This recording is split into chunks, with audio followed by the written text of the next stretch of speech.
Well, for more on this, we're joined now by Jorn Siljeholm, a risk analyst and former weapons inspector for the United Nations. Thank you very much for your time. So DAESH then are accused of using chemical weapons here. How concerning is this development, do you think? Well, according to all the international regulations, it's very serious, not least because of the region and not least because these weapons are potentially able to be made in not too difficult way, particularly as far as mustard gas and of course chlorine of the past. On the sarin gas side, let's say on the nerve gas side, it's a more complicated story. So does it look as if DAESH acquired these weapons somehow or made them themselves?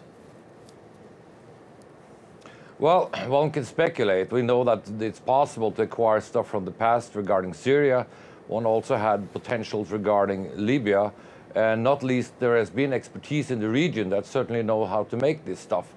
But I think a very concerning element is that it's possible to make it, not because of past arsenals, but essentially because you have expertise in the region, and also, of course, as far as the conflicts that you have there, people have acquired territories for which it's possible to have the space, the secrecy, the expertise, and not also, let's say, the precursors that are needed to make some of these weapons. So has there been any documented evidence that DAESH were known to be developing this type of weapon? Well, we know of at least 20 incidences of the past which they have used it. And we also know that as far as chlorine goes, certainly acquired. As far as mustard gas goes, we have seen that, well, there's some remains of the past, but certainly so given the quality of the substance, one would certainly suggest that it's newly made. Does this mean that the coalition fighting DAESH needs to rethink its strategy to tackle the group? Does this change things on the ground in any way? I believe so, particularly now regarding Mosul. We are talking about serious conflicts of the future, and if those weapons are being used, certainly so, that will make the strategy element and also not least the precautionary elements different.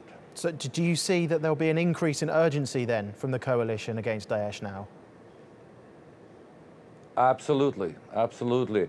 It's another element to this, and that at least when we know that these weapons are, let's say, being made at this point, one can certainly also see a scenario where this is used in Europe or other places. So it's very concerning that, let's say, the whole chemical story is coming back on the plate as a serious issue, not just as a, let's say, policy matter, but actually so being made.